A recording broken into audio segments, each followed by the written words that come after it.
Today we are checking out Bangkok's Chinatown street food. This is similar to Singapore's version of carrot cake or Cai Tao Kueh. This is freshly cooked on the spot, it's actually really soft and savory, accompanied with all the seasonings and fresh oysters.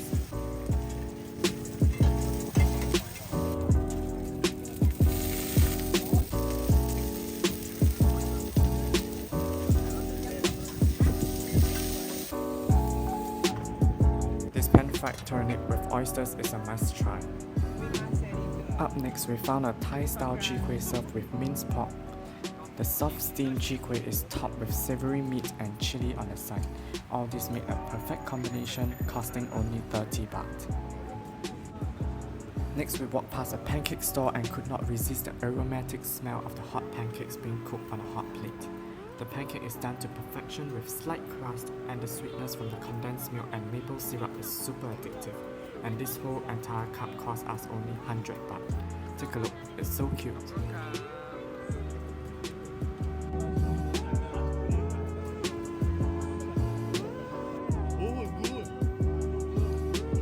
We found an adventurous guy struggling to chew the shells off his scorpion on a stick.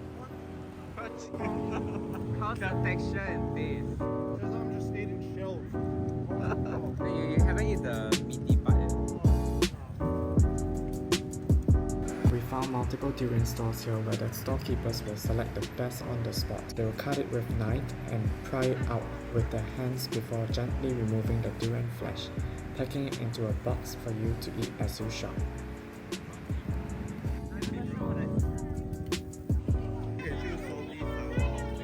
Lastly is dim sum at Hua Sing Hong restaurant. They are known for their roast duck noodles as well as piping hot dim sums.